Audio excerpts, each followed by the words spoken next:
Things heavier than I am. Things heavier than I am. Yeah, but anyhow, that's it.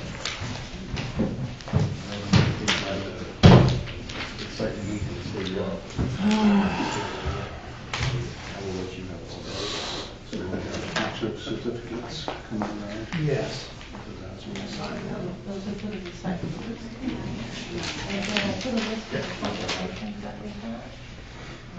But I think it would be best if we different ones.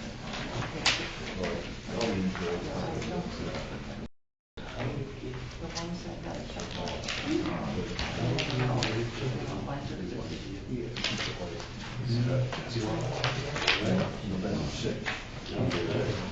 but somebody else could.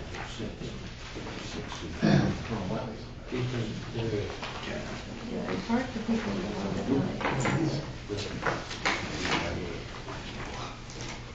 Usually if they're busy, I hear you. you should hear me. I know, I just pull back from the angle, but I don't need a hot Italian appointment.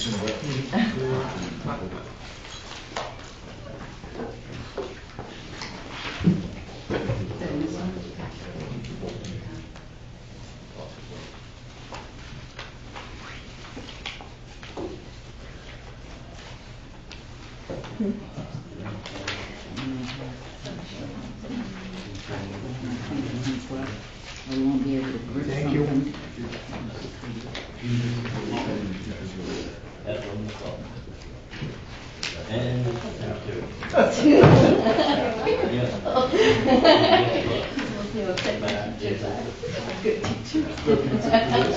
I really appreciate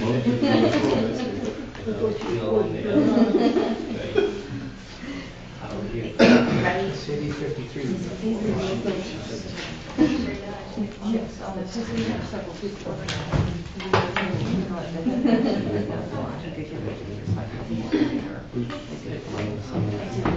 That's why there's two schools to share.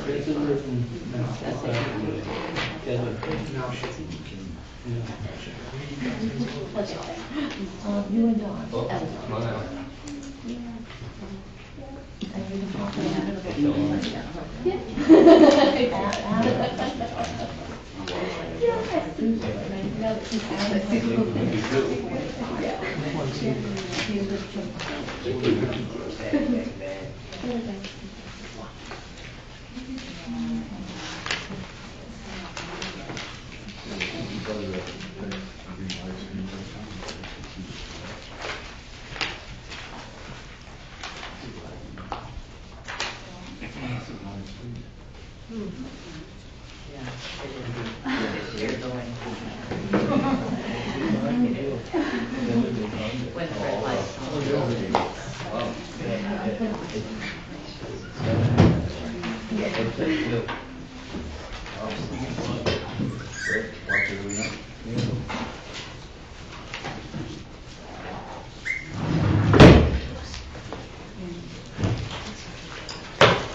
Just a few more documents to sign. There's always a lot of paperwork that the council needs. Yes.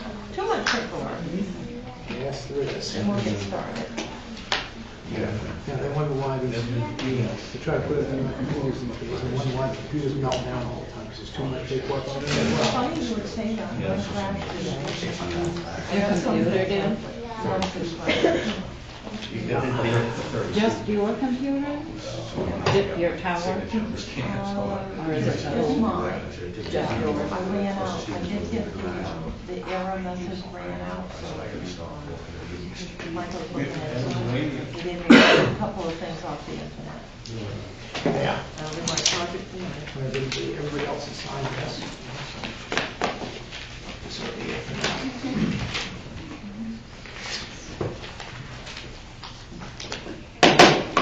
Welcome everyone to the Tuesday, February 4th, 2020 meeting of the Pittsfield Town Council. I ask that you all please rise for the pledge of allegiance. I pledge allegiance to the flag of the United States of America and to the republic for which it stands, one nation, under God, indivisible, with liberty and justice for all.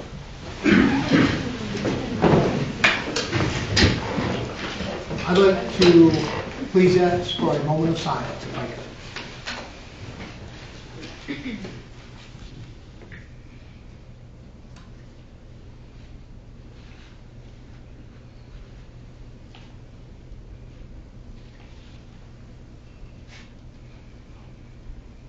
Thank you. First item on the agenda this evening is the adoption of the minutes of the regular meeting held on January 21st, 2020. For motion from the council. Move we adopt the minutes as presented. second. Moved and seconded. Any questions or comments? Yes, there needs to be, under number 5, the motion regarding mayor. It should list me as abstaining from those 2 votes. It says you abstained. Where? Up at the top, Oh, order just up. 2101. Yeah, you're right. Technically, it should say it underneath where it's written the votes. Yay, nay, and abstain. Abstain. We can do that. We can do So that. it's in bold and you don't have to look for it. Okay. So noted. Any other questions, comments, concerns, anything that needs to be changed or brought up at this time concerning our last council meeting? No? Okay, not hearing any sense, ready to vote. All those in favor of the adoption of the minutes with the abstained by Councilor Billings put in and bolded on the bottom, please signify by saying aye. Aye. Those opposed, nay. Ayes have it, and that passes with those things fixed. Next is presentations, congratulations, and introductions. So the first presentation will be by the Mayor Tim Nichols and the Recycling Coordinator Don Shute, recognizing the town of Pittsfield's top 10, or I should say 11 recycling businesses and organizations for 2019. We've got MCI and MSAD 53 listed as a top recycler together, but it's really 11 of you. So we sent out invitations to everyone. We have a lot of confirmations. A lot of people had other items going on, but we'd like to call each business up front to receive a certificate from our recycling coordinator, Don Shute, and from our mayor, Tim Nichols, and we'll take some photos.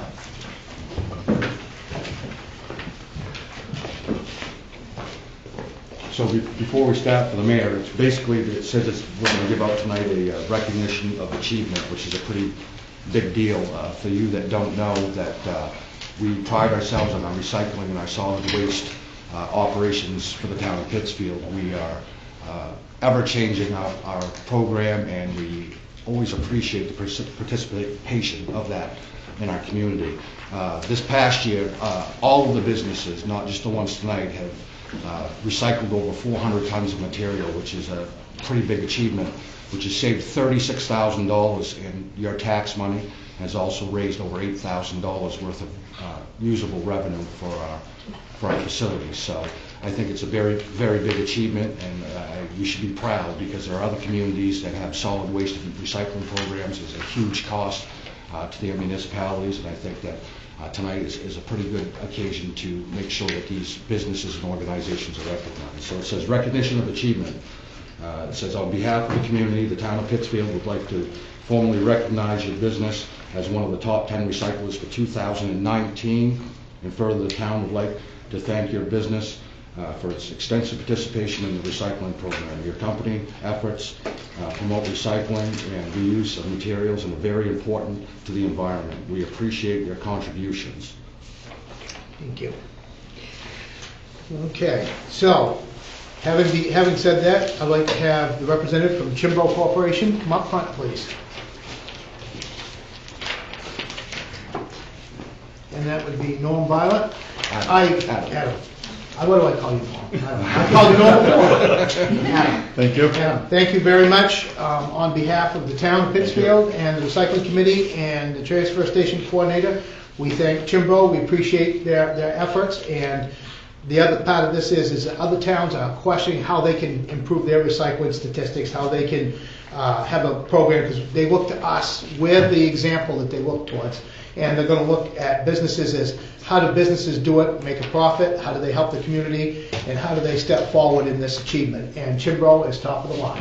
Thank you. Thank you very And much. I will note that Adam Violet has doubled their recycling tonnage. He's revamped the way they do the recycling, and they do pride themselves in it. Thank you very much for Thank you. continued participation. Appreciate it. Thanks for working with us. Good job. No problem. Thank you.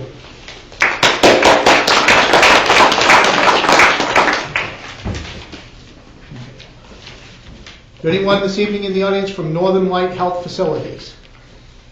Anyone at all?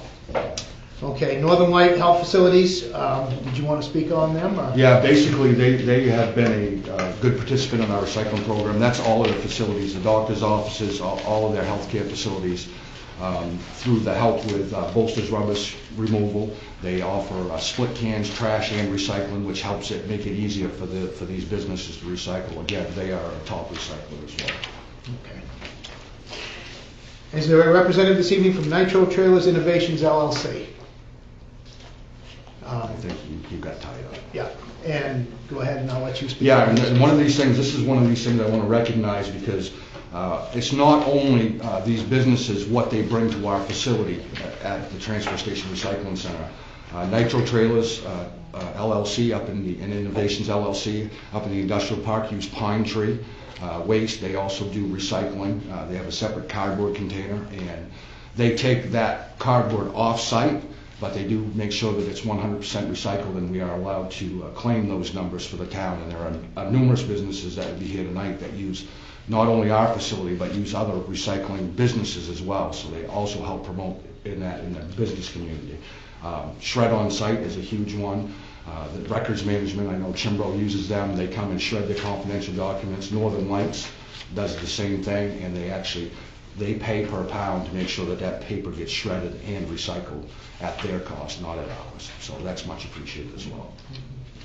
We have a hand for Nitro Trailers. Growing business.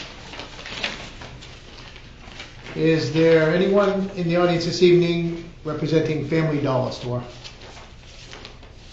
No? No. Again, they're a big recycler. They also use pine tree waste, and they recycle a lot of corrugated cardboard on an annual basis. So again, doing their part to make sure that they recycle.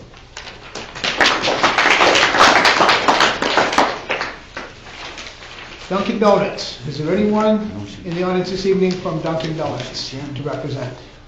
No? Jenna's not here. No. Again, here's another business that uses not only our facility, but uses Bolster's rubbish and recycling to do their recycling and do their part. Next is Bud Shop and Save. Is there anyone in the audience this evening from Bud Shop and Save? Come on up. Yes. Good to see you here this evening, Mr. Dean Homestead. And for a good many years, they used to bring their cardboard to us down to the transfer station. We always used to look and see that big container of cardboard coming in, but they are one of our big achievements. They actually own their own cardboard baler and bale their cardboard and send it back to their sister store, Hannaford, and they are allowed to claim that, which I think this year was over 40 tons of cardboard from Bud Shop and Save. Great achievement. Thank you very much. Thank you. Thank you. Next is there a representative in the audience this evening from CM Allman?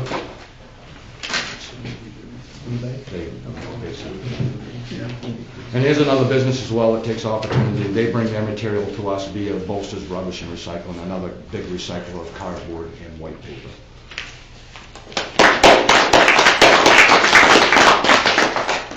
Is there anyone in the audience this evening that is a representative of A.E. Robinson? No. Okay. Another business that uses and recycles a lot of cardboard. Basically, they're almost a ton of cardboard a week, so they're saving on average $100 a week from recycling their cardboard. So Ted couldn't be here tonight, so I do appreciate their participation in the program. Next is there a representative in the audience this evening representing the store, Rennie's? What's her name? And, Sabrina Ivory. Yes. Right? Sabrina Ivory from Rennie's. Again, Rennie's another big participant in the recycling program. They pride themselves. One of the things that I will say about Rennie's is they generate twice as much recycling as they do trash. They bring up on average 3 or 4 trash bags a week, and they bring a full 15-yard dumpster full of cardboard. So they are a big recycler, and we appreciate what you do. Thank you. Thank you very much. Is there anyone from MCI in the audience this evening?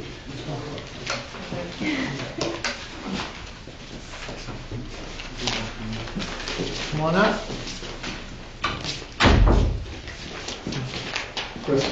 Chris, nice to see you. Adam? And Adam, nice to see you as well. Thank you very much. I'll let you talk about this. Yeah, and MCI, being an institution in the school, probably one of the things that we've battled with over the years with having kids and participate in the program and having people recycle, there's a lot of opportunity for them, not only with the paper and some of the cardboard they generate. They're very cautious about doing some of their food waste, which is really nice to make sure that that gets composted.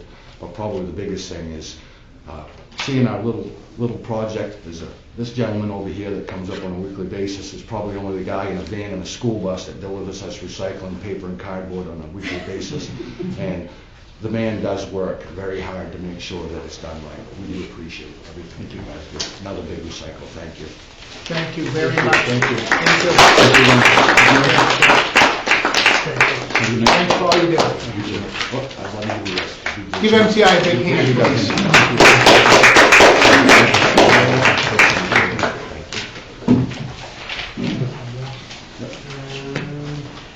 Is there anyone in the audience representing MSAD 53 altogether in general? Okay. And MSAD 53 is another one, another collaborative cooperation between the hard work of the students, the janitorial staff, and the teachers to make sure that they're doing the right thing. Doing the right thing for the environment. One of the things that we've discussed in the past is having some sort of environmental class that has a curriculum that deals with actually dealing with the environmental issues of recycling and solid waste. I do pride myself on being a garbologist, and we are working on, down the road, on a little mini-series here, little informational videos that I'll be doing. I guess I'll be a movie star, on what things that we're doing, the future of solid waste and where we're going, and how to do things better to save your tax dollars. Appreciate everything that the school does, and they are an avid recycler as well. Thank you very much. We appreciate it.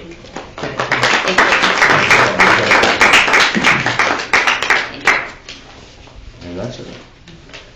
Okay, and I just want to say very quickly to thank each and every one of these businesses. We wanted to make sure that we recognized everybody that has worked so very hard.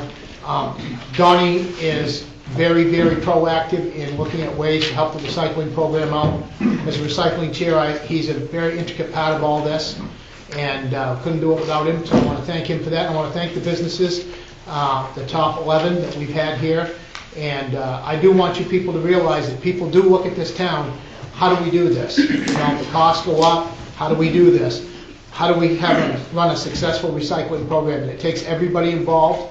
We want to recognize the community. We want to recognize the businesses. We want to recognize the schools, and even the movie theater. Once they start doing these little promotions, we're going to be coming to you to see if we can run them at the movie theater to put it out there in front of people. And the education piece is essential. And we got some other ideas, and Donnie has said at length what we're looking at down the road for different programs, looking at different food waste and different things, ways that we can not throw this stuff away, not to recycle it, to get rid of it, to use it for energy, whatever it may be, clothing, to help the homeless, and we've stepped in that direction. The committee and this town has done that as well. So it involves everybody, it's a community effort, and I want to thank each and every one of these businesses and each and every one of these people that showed up tonight, and thank you, Donnie, very much. Thank you.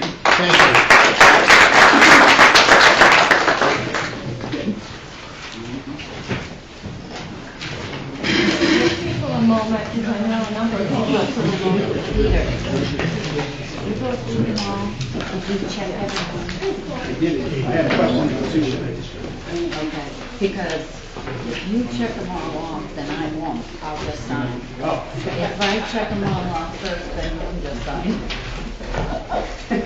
They have a Sound new fair? system. I had two that had questions. I'm sure it's nothing. All right, very good. Let's continue on with the agenda. So the next item is a presentation, or just a basic update by myself as town manager on the 2020 schedule of federal state elections. It's a little bit different this year, so we wanted to make sure, because there were so many questions, that people realize there is an extra election.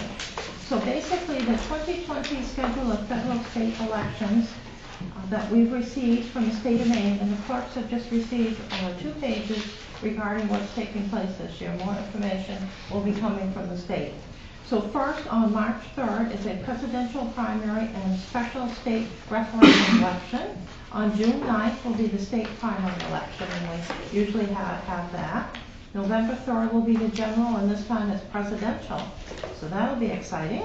And potential state referendum election. So the paperwork that we received from the state indicates that for political parties, there are 3 qualified parties. The Democratic, the Green Independent, and the Republican. They may participate in the primary elections. Now, some people, as the state has indicated, are unenrolled and they call themselves independents. And that's fine, but there is no independent party in Maine at this time. For the new election, which is coming right up on March 3rd, 2020, the presidential primary and special state referendum election, the last legislature, Maine legislature, enacted a presidential primary law in 2019 for the purpose of allowing Maine voters to designate their preference for the nomination of their party's candidate. In order to participate in the presidential primary, each of the 3 qualified parties had until November 1st, 2019 to file a certificate with the Secretary of State. So of course that was done. The Democratic Party and the Republican Party filed this certificate, and they will participate in the presidential primary election. And they will also hold caucuses, and usually those caucuses are done on the weekend, and we'll have the dates of those shortly. We have the date of one, but not the other as of yet. Sometimes the caucus is in town, sometimes they're done on a regional basis. Once they were down in Augusta, and that was a big event. The Green Independent Party chose not to participate in the presidential primary election, but they're going to hold a party caucus anyway so that they can vote for the presidential candidate and then do other activities. In order to qualify for the presidential primary election ballot, Democratic and Republican candidates have to circulate petitions and submit at least 2,000 signatures of registered voters who are enrolled in their party to the Secretary of State's division. And we know that because so many different petitions came in, which were certified by the town clerk and her deputies. And so that will be coming up on March 3rd. On June 9th is the regular state primary election, and this one determines each qualified party's nomination of candidates for federal offices other than the president, and the qualified state and county offices. Party candidates who are elected at the primary qualify to go ahead to the November general election. And so this is the usual process. It will include the United States Senator, the representatives to Congress, which will be for both districts, all 35 state Senate districts, all 151 state representative districts, and the following county offices, which vary depending on the county. We have most of these: the judge of probate, the register of probate, county treasurer, register of deeds, sheriff, district attorney, and county commissioner. So in order to qualify for the primary election ballot, all of the party candidates have to gather signatures and bring those in between January 1 and March 16, 2020, and then submit those petitions to the Secretary of State's division by 5:00 p.m. on March 16, 2020. So that process has started. We haven't seen any yet, but we will see some.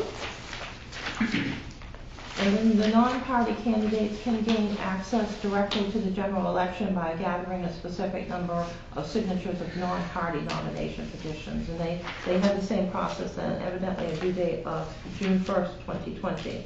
We then head to the November 3rd, 2020 general election. This will be presidential. There will be potential state referendum elections. There will be municipal elections. There'll be a whole variety of items. So this will be a big event, and we expect it to be extremely busy. So that's held nationally on the first Tuesday following the first Monday in November. So that will be November 3rd.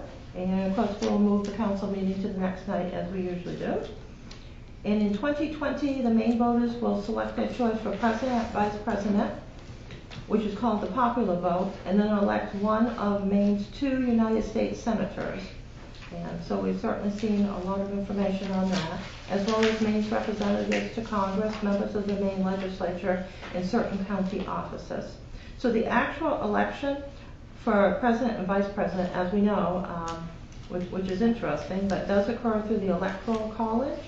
The popular vote, which is when we vote on November 3rd, is used to choose Maine's 4 electors who convene at what is called the Electoral College at the State House in December to cast their electoral votes.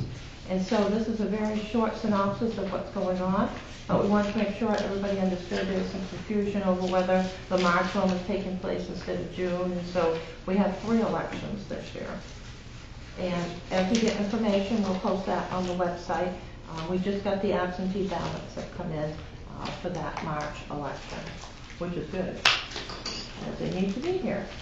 The second item is presentation by the town manager on the Spirit of America Foundation Award. This is something that we do each year. We started it in 2012, and it's a wonderful event to recognize those individuals who have given so much to the community, to the region, who have volunteered so much.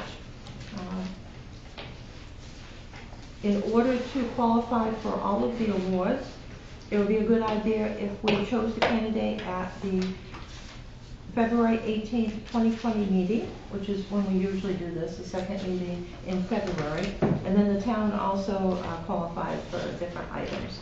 So I had put in the package a review by Bruce Fragedy, who is the president of the Maine Spirit of America program. He lives this program, he travels the state, he's so involved with that. After he retired from the state, Bruce works on this program every day. And so basically, we would pick a local person, project, or group to receive the 2020 Presidential Spirit of America Foundation Tribute. It's for outstanding community service. We use our own criteria. We can use the criteria of the program or our own. We would honor the recipient, either with a resolution, proclamation, or we do it with a certificate and a plaque. It would be done at a council meeting in April, which is National Volunteer Month. And then there's a whole variety of details that the town submits to the program so they know what's going on. We're able to keep the website for the Spirit of America tribute in Maine up to date. There's also a county meeting that will come up, usually in September or October, that recognizes all of the recipients throughout Somerset County. Other counties have that process too. And so the first award was given out in 1991. Augusta was the first city or town to give out this volunteerism award. It's very popular down in southern Maine, the mid-coast. It came up here, in which the towns were contacted because none of us were part of the program until around 2012. And so we are a gold designation town. It has been since 2012. I'm going to stop saying 2020 because I want to say 2012. So in any case, since 2012, we have been one of the towns that has received awards ourselves for being involved with volunteerism. And so the last volunteers that we had, that we have recognized, starting in 2012, is the Community Christmas Project, and this is the food bank, and so we recognized them. That was wonderful. In 2013, we recognized Sumner Jones by Jones. 2014 was Dr. Thomas Pierce. 2015 was Beverly Rollins. 2016 was Spencer Havey. 2017 was in the memory of Stephen Emery. 2018 was Lancy Bradshaw. 2019 was Tom Brown. And Tom was unable to go to the county meeting, but we made sure that he got his award and made sure that his name was called out. So we would be picking the 2020 individual, and I have a list of candidates from last year. I'll send that out to you via email so you can study it and think about it. If you have any other candidates that you'd like to add to that list, I'll need some background information on them, or I may have the background information. I should have that by next Monday, so I'll be sending this out tonight to you tomorrow morning. And then if you have other candidates that you would like to nominate, we should have that individual's name and a little background on why you would do that. We'll add them to the list. I should get that next Monday so we can get the packet ready next week. So thank you very much. On economic community development, I will be very quick and finish that up. I wanted to report that the promotional video that the Pittsburgh Economic Expansion Corporation is working on is coming right along. They have a lot of shots. They've done a lot of interviews. And remember, they'll do a lot of shots and a lot of interviews, but it's just a tiny video for a short period of time here. They've been waiting to go to Maine Central Institute, and that has been arranged. And they also have been waiting for snow, because some of the places that we would go to and some of the views that would be wonderful would need snow, and quite a bit of it. So once they're able to take that shot, they should be able to zero in and get that video done for the summer. So we'll have it in time for other activities that are going on this summer, such as Pittsfield Days or the Central Maine Aid Festival. So we thought in the interim it would be nifty if we pulled out the YouTube device that I won at MMA in a raffle and filmed some information about the town's economic development programs. So the last time I tried to do this, which was a couple of years ago, everybody ran away. And so I put that away, but I don't see why we can't do that. You can put a YouTube video right on the town's website, and I've looked at a few, and it looks, you know, they're amateur, but we would be amateur too, and why not do something in the interim, and we get some information out here. We don't have to have a YouTube channel to do that, and we do have one. You have to sign people up, and it looked pretty cumbersome, so we never went forward with it. We're also looking into the cost for a podcast. This is highly expensive if a consultant is involved. The KRDA, which is the Kennebec Regional Development Authority, also called First Park, has a marketing committee which I chair. So we're looking at a professional video for First Park, and this is quite expensive. It would be far outside the range of our town or any town. However, Fairfield has a recording studio, so perhaps it's something that we can all do together to promote the region. KRDA First Park likely has enough funds to do this, although I think it's highly expensive. But the towns in the region don't have enough money to do a podcast. There's also a state marketing grant that comes up with a due date in May. It has to be extremely regional. It can't be just a few towns, it's got to be big. So the Sebastopol Valley Chamber of Commerce, that we are no longer a member of, did reach out to me last week about a variety of things. So a lot of possibilities here on doing some promotion until we get the video. And actually, you know, when we have the video too. The last item I'll mention is on the grants roll. We're working with a local couple who are entrepreneurs on a really nice venture they're putting together. We're hoping to have a meeting with the Kennebec Valley Council of Governments Economic Developer, Carrie Tyson, as soon as possible. It looks like we're zeroing in early next week. This is in the works now. If this project is a possibility, the Community Development Block Grant Program deadlines are approaching. And since we now have this one CDGB project, which is the Main Street one, which won't be done until probably 2022, it will start with the bids going out in 2021 because it has to match up with the state's schedule, which is June of 2021. We only have one now because we were able to close out the other ones that we had. So we would be eligible to apply again, so this is good news. The CDGB grant letter of explanation is due on February 21st. We're going to need Carrie's assistance because this is a retail operation. There are some different rules for this. We have to make sure that the project actually qualifies. It's a wonderful project. We've been struggling trying to find how we can help this project, and this would be a good grant for it if we do qualify. So Carrie's going to look over the details. We're going to sit down and have a meeting and see what we've got. If that works, we will be bringing the letter of intent into the town councils at the second meeting in February, so a short time frame here, but the letter is not the grant. The letter is just a few pages, whereas the grant is a book, many books. So that has a deadline in May, so that is doable. So you'll get more information on this shortly, and hopefully that would work out. If not, we'll look at something else. Thank you so much. Thank you. Next is public hearings, old business. Do I read the orders that are on the table? Yeah. On the table is Order 2001, order that the town council elect amongst its members a mayor to serve for the 2020 year. I'd like look for a motion to take the order off the table. Move Remove it from the table. we remove ordinance 20-1 from the table. Second.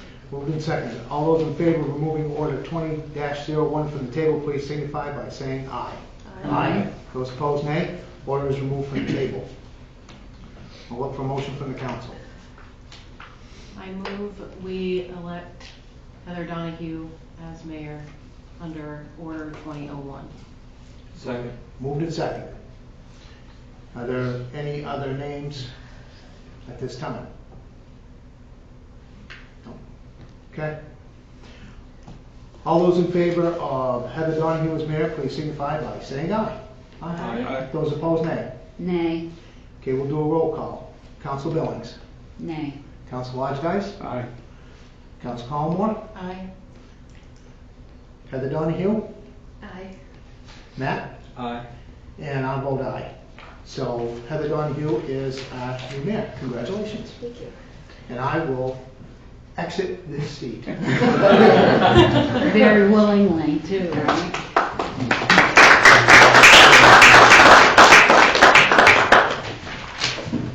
So we'll give Heather a moment to come up front, and you can have Heather's seat. Okay. Don't let me forget my jacket. I put it over there. You're just making believe there's a seventh person here. Yes. It's a little on the skinny side, but that'll be fine.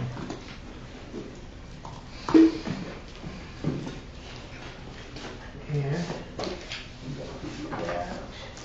Oh, this put that right there. Put that right there.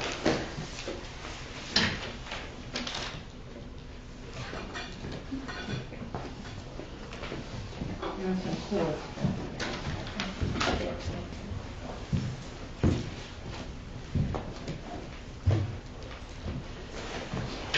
Have your neighbors meeting? I think so. You haven't sat on that side. I haven't sat on this side since 2004. Say, yes. It's been a long time. Bear with me, I had everything sorted out That's there. okay. You know what, All paper stacked down. up. All right. All right, I like you have before. Also Also on the table is Order 2002, ordered that the Town Council elect from amongst its members a deputy mayor to serve for the 2020 year. Move order 20-02 be removed from the table. Second. Thank you, Amanda. And are there names from the floor for deputy mayor? I move we elect Deputy Mayor Matt Bolster for Deputy Mayor under Order 2002. Second. Any other names? Hearing none, let's vote. Matt Bolster for deputy mayor. All those in favor say aye. Aye. All those nay? All in favor? Okay. Yeah. Motion carried. Can you speak? That's a little. Yes, sorry.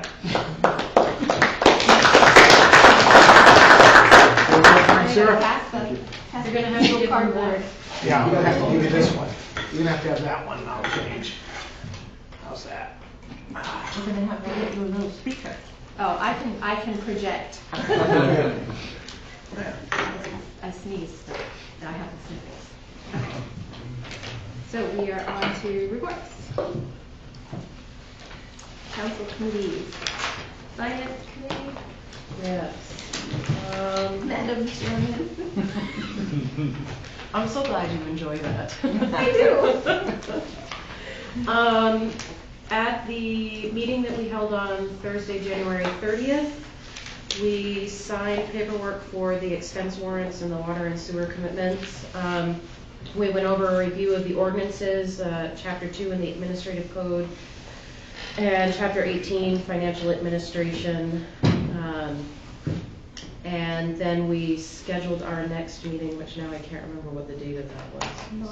March 12th. March 12th, that's right. At 5. Yes. And we have a And, meeting on April And 2nd. April 2nd at 6. yes. Thanks, guys. I wasn't prepared to give a report, so I apologize for You that. did just fine. Yeah. That's all Go we away. need to do. And that's it. And I'll just make a note that on the finance committee, we're accommodating different work schedules, so those meetings might move around on days and times just so that everybody's able to attend. So it's not gonna be like a regular daytime type thing, so. Thank you, Amanda. And for the ordinance committee, we met on January 29th. And we, much like, where's my, so we reviewed some of the items that we had addressed in the previous year and debated whether or not to follow through on some of them, and some of the things we're still waiting for the planning board to deal with. We discussed the municipal ban on pesticides, as far as the different properties that the town owns and operates. And we'll probably be doing something with that later after we figure out what all the committees are gonna sort out to be. We agreed to develop something on that. We also discussed language regarding land use ordinances are gonna go to the planning board. And the planning board currently has 4 items that they're addressing: the tiny house zoning ordinance change, temporary signs, road system adequacy, which is like traffic study type thing, interim sludge management, and sludge management chapter that are in the ordinances. So they're dealing with those things. We also looked at under new business, we talked about developing a social media use policy for town councilors. And we reviewed the sewer ordinance for changes that we had previously discussed as far as accessing the main line from a property. And that's going to need further development. And we're going to look at making changes to that after we get a report back from Oliver Associates on their assessment of the ordinances. We're gonna look at revamping the entire sewer use ordinance. It dates back to the 70s, and it's probably time to, it's worked well, but some questions have developed lately, so we should look at the whole thing. Right. If we're gonna look at one item. That's a bigger project Yeah. than we were going to tackle in that meeting. And then so just to make a note, our next meeting for the ordinance committee is on February 20th, at 6:30. And, so we'll be addressing some of those other items then. And the rest of my notes here are just for me. So that's what we did. And then our next would be recycling committee. No report this evening. We do have a meeting scheduled tomorrow afternoon at 4. We'll continue to discuss with Donnie and different things of what we've been following up on as far as, where our recycling is going and steps we're taking to further it down the road like we had spoken about earlier. Excellent. Thank you. You're welcome. Board and committee updates by town councilors and town manager. I don't believe we have any. Do we have any? We don't have a counselor on the bicentennial committee anymore. Dan, do you have anything? Nope. Not at this point. Okay. And Theater as well. And theater, yes. Yeah. We have another meeting on the 12th. We have a great event coming this Saturday with Mary, the Turdy Works lady. And it's a comedy night variety show. They brought in different acts from Boston and all over, and that's going to be live taped with potential to be on her new show. Tickets are only $10, and I can get you however many you need. I think other than that, I do have some calendars with the upcoming movies on them that I can hand out to everybody, or I'll sit around the table after the meeting. We're looking at a new project with the Egg Festival, where we're hoping to host the Monday night open mic of Egg Festival week. Then they won't have to worry about rain, and it'll bring people in, and they'll be able to have concessions. And we're always looking for movie sponsors, $350. We have lots of sponsorship opportunities, both the $350 movie sponsorships and event sponsorship availability if anybody's looking for something to sponsor. And I didn't go to the Soup Man event today, but I talked back and forth with Jamie a little bit, and she said it went great, and that everybody was able to come in and sort and distribute things right from in there, so they didn't have to do it out in the cold. I think that's good. Excellent. Hopefully you're only going to hear from me at one meeting a month. Well, it's always good to hear updates from you, and if it has to be twice a month, then let it be twice a month. That's okay. Not a problem. Let's see, Catherine. Yes, Cheryl, you are up. Yes, thank you. I'll be brief. First, just to repeat again, the new town office hours are Monday, Tuesday, Thursday, and Friday from 8 a.m. to 5 o'clock p.m. On Wednesdays, we are closed. The staff are working. This was done to provide some quiet time for the staff to be able to work without interruptions. However, we find that all the department heads are in on that day. It's an exciting day for them, so we'll be working on that.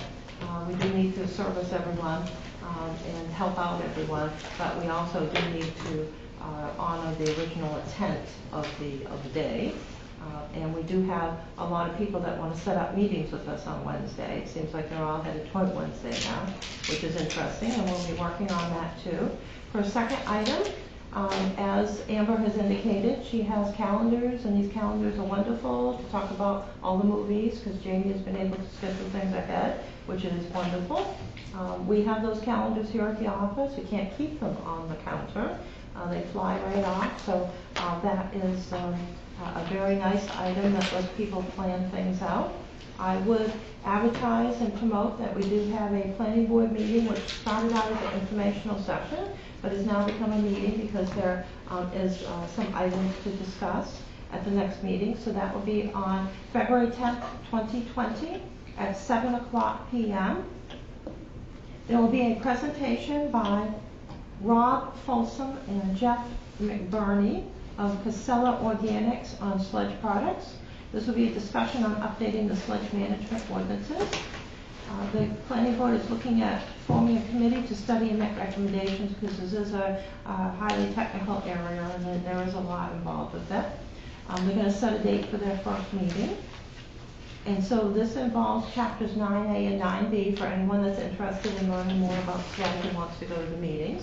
And I had suggested to the code enforcement officer that he put a notice in the newspaper and invite all the farmers, because they are the experts regarding materials that would be good, beneficial type materials that evidently still fall under some of our definitions. And so we need to work on that, because when the ordinance was put together, this was paper mill sludge, and now there's all kinds of other types of materials that are beneficial. And so we need to update our ordinance. And they'll also be discussing Chimbro's request for traffic directional signs. We tried to fit this under the directional sign part of the ordinances, but the signs are just, the state and MMA say that that does not fit. So there'll be some information provided at that meeting, and the planning board will consider forming a committee to recommend changes to the sign ordinance. These signs that Chimbro has are wonderful, but they're very large. They will help with the trucks moving around town. And we know from experience, people show up here and ask, where's Chimbro? Where's the different offices? And the signs they have now are very small, because that's what's allowed off-site. And so larger signs would be wonderful. So they'll look at forming a committee to recommend changes to the sign ordinance. The last item that I have is vacancies on the boards and committees. So after this evening, assuming everybody who's listed for appointments later on in the meeting are appointed, we will have a vacancy on the airport committee for a counselor. Bob Stackhouse was the contact for the airport committee. And we have 2 vacancies on the airport committee. Board of Appeals has 3 vacancies. Board of Assessment Review, from unfortunate people have passed. This is a committee that we had people that were very experienced, but they were also a bit older too on that committee. And we did have some people pass. So there are 5 vacancies. So we do need to have at least 2 or 3 more people join that board. And I'll go through what the functions are of these 2, just to advertise to everybody in TV land here. We will have 1 vacancy on the cemetery trustees. They usually meet once a year. Economic Development Committee team will have 1 vacancy. The Housing Rehab Revolving Loan Fund Committee, that hasn't met for many years, maybe a few, has 3 vacancies and 1 counselor appointee. The Pool Committee has 2 vacancies, but we're talking about combining some of the recreational ones, so I think we can hold off on that. Recycling Committee has 3 vacancies. And so basically the Airport Committee meets when there's a need. This is usually every 2 to 3 years because of the need to choose a different consultant. It's usually quiet in between unless there's a need to update the airport bylaws on what can be built at the airport. The Board of Appeals is an extremely important board. If we could get people to join that, that would be good. This is a board that hears appeals of the code enforcement officer's decision, which is usually, although it can be different in some towns, but here it's generally if there is a building permit or a project that's turned down, people have the right to go to the Board of Appeals, and it's usually for setbacks. Once in a while, something could get approved. This happens in some other towns, and then people go, who are the neighbors or the abutters, and they try to appeal it. But here, it's generally based upon the lots being so small, there can be, people that want to do projects that can't get a letter from their neighbors to allow that dimension to be reduced. And so based upon economic hardship, the Board of Appeals can issue a decision to assist those people. Board of Assessment Review has convened once since I've been here. Once while Light was here for 22 years. It is when somebody contests their value of their property. In our case, the Board of Assessment Review did meet. They reviewed all the information. It's sort of like a legal proceeding. Testimony from a variety of people happened, and then they made a decision, which was to uphold the assessor. We have cemetery trustees, as I mentioned, they meet once a year. They help the cemetery sexton. Usually they talk about the prices of the lots and whether they should change or not in the cemetery. Economic development team The council had decided several years ago that team would not meet, and that PEAC, the Pittsfield Economic Expansion Corporation, would handle all of the economic development activities, because we had two groups going, they were sort of doing the same thing, so the council made that decision a number of years ago. Housing Rehab Revolving Loan Fund Committee. There's some strict requirements for how the monies that we got back in the 1980s could be given out. It's under federal requirements. The individuals have to go to the bank and have a letter which shows that they've been turned down. And lately, and for a number of years, the banks have been loaning money quite easily if the people have the ability to pay it back. And so there's a number of requirements on this. It's very strict. I do remember a few rehab things. They usually were roofs, because that's where you have older buildings here and the roofs can be a problem. The pool committee we're going to leave alone because that one might get combined with other recreational items. And we know what the recycling committee does because we gave out some awards tonight and get reports from the former mayor all the time. Thank you so much. Anyone that wants to join those committees, call up the town clerk, tell us, run up after the meeting. Is the Some of you theater in the committee audience. full now? Pardon me? My sheet shows a vacancy on the theater committee. That one could be filled tonight. Okay. Catherine, are you gonna post these vacancies Yes, on yes. the social media sites? Yes, we're going to do that. Okay, great. Yeah, we're going to start that up again. I just had to get through a few projects first. And then to do that, you really need to post every day. Yes, they actually suggest, I had to research this. They actually suggest to post 3 times a day. Oh, if you want to I'm stay in trouble. active. Well, there's things that are actually free that you can create a bunch of posts like at the beginning of the month, and it'll automatically post them for you through the month. Ah, that would be nice. Yeah. Okay, we'll talk after. Yes. Catherine, on the airport committee, Yes. would they be responsible to, because isn't there gonna be negotiations for the leases coming up? or- Okay, they could become involved with that, yes, and some of them, we'd have to watch out for conflict of interest because some of them on the committee have leases. Yes, but they could be, yes, on the prices and on the items that were brought up during the budget, yes, they could be involved with that. I was actually going down to talk to Caleb about all of that, and we just weren't able to connect up. What other things with the airport committee? They would choose the consultant after conducting interviews.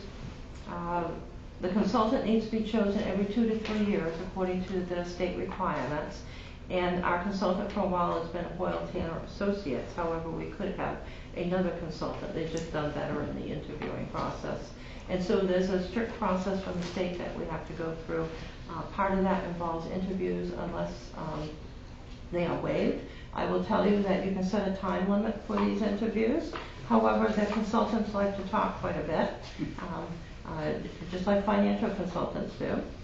So that is one of the major items that the committee does. They could do other activities, but they haven't been active in that area. They tried to get events at the airport and things like that. They could do more. How often do they meet? When they meet, it's on a specific project, so they would meet pretty regularly. They could meet over a 3-month period, maybe every 3 weeks. Yeah, I'm just thinking back to when they did the consultant, but it would be based upon the project, and then a year could go by in which they don't meet. And I have been told they have some informal meetings down at the airport. So that committee needs to have a counselor as well Yes. as the Board of Appeals, or? That one needs to have a council as well as a housing rehab. And of course, councils have signed up for all of these. They just are no longer on the council. Do we want to address those counselor vacancies tonight, or do we want to give people a couple weeks to mull it over and then? I think Pete is headed towards something. I think he's interested I said in the airport Pete's one. interested in the airport committee. Jeez. I wonder what made us have that idea. I don't know.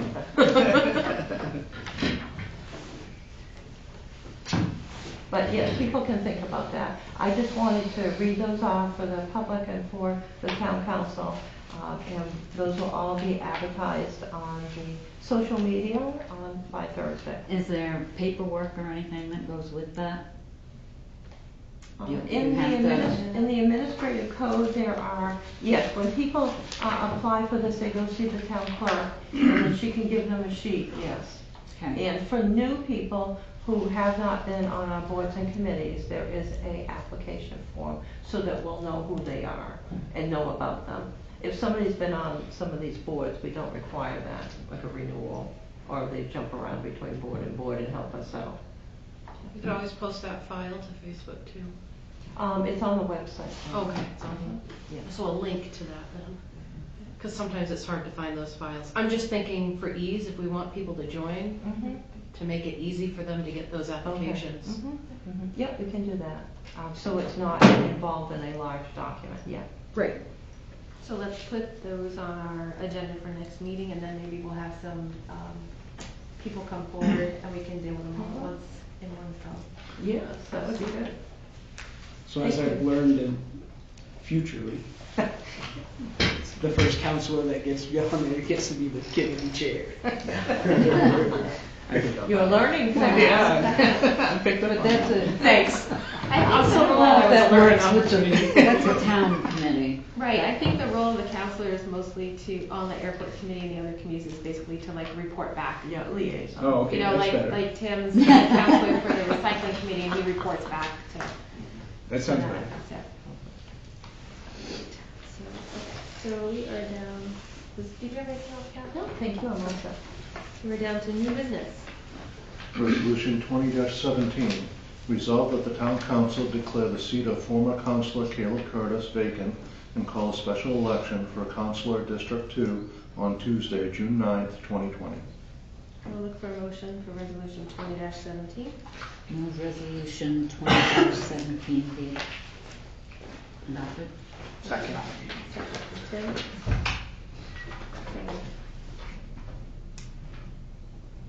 And you have the letter, Cal? Yes, yes, and I can read that. I did receive the letter. He sent it by email on January 27th. I couldn't get his email open, but I did get it open on the 28th. And so his letter reads, from Caleb K. Curtis to the town of Pittsfield. This is to follow up on my verbal resignation at the end of our executive session on December 10th, 2019. And he did that after the meeting was adjourned. Please accept this as my formal resignation from the town council. Family and work commitments are such that I cannot give this position the time and effort it deserves and requires. Caleb K. Curtis. Thank you. Are there anyone in the audience that would like to speak about this resolution before the council addresses it? Ron? Hi, Ron Watson, 175 Main Street. I was looking at the dates, and the June 9th date, as a resident of District 2, seems a little bit far out to me. And I understand we have an 85-day window and there are certain requirements there, but I would hope that it might be able to be moved sooner, or if not this time, that we could maybe plan for in the future to have those done a little bit closer to the 60-day window that's spoken of in the town ordinances. Thank you. I think the issue was that we couldn't get the letter from Caleb, We which didn't is get why official we missed the deadline resignation. for getting this done in March. We also could have an election in May, and so I provided that information at the last meeting, but that would mean 4 elections in 1 year. And which that is- would be a special election in That would May. be a special one with a cost of $400 to $500, and so the councilors did talk about that, and it's so close to the June one. No, But we could do it in May. I understand the reasoning and I understand the deadlines. As a resident of District 2, not speaking for anybody other than myself, if we have somebody appointed by the town council, that person is representing me without my say-so. So that person is in that seat for presumably 3 meetings after we could have a special election, but before the election is proposed to be in June, which I'm not a big fan of.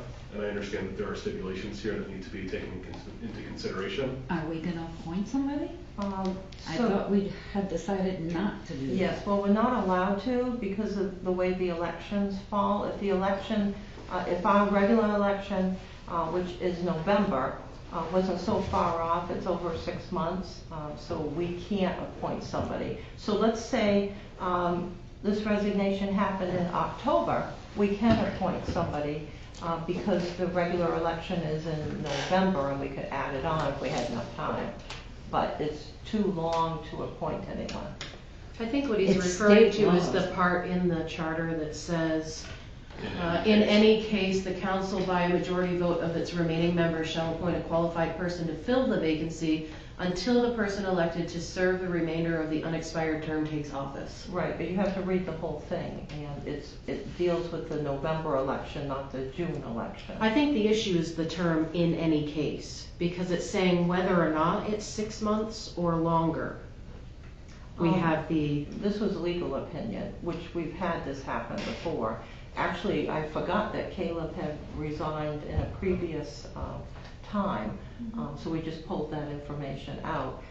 But this has come up several times because there's been several people who have not filled their terms. And the November election is considered to be that regular election, and so it's too far away, so we can't appoint somebody.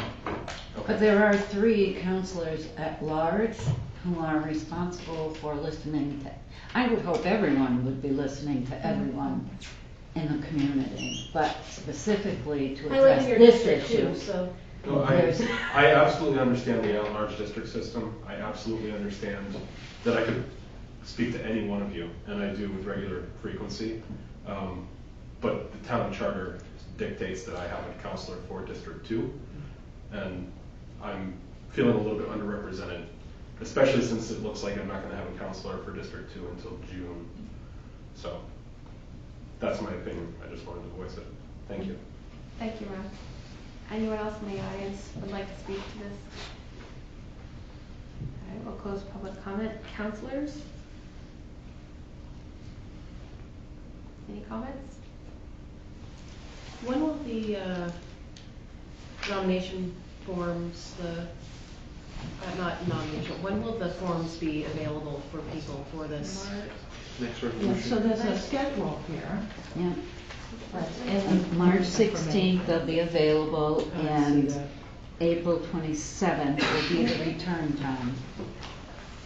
Yeah, and it's in the next agenda. Yeah, I'm sorry, Catherine, I didn't. That's okay. Luckily, it's not a process that we have to do often, but we've done it, I think, maybe 5 times since I've been here. So we've got the motions in the computer. Right. Any other comments, counselors? All right, since you're ready to vote, so resolution 20-17, all those in favor, please say aye. Aye. Any opposed? The motion passes. Resolution 20-18, resolved that the town council approve that nomination papers for a councilor District 2 be made available on March 16th, 2020, and that the filing deadline for said nomination papers will be April 27th, 2020 at 5 p.m. I'll look for motion. Move we adopt resolution 2018. Second? Thank you. Audience, input on resolution 20-18.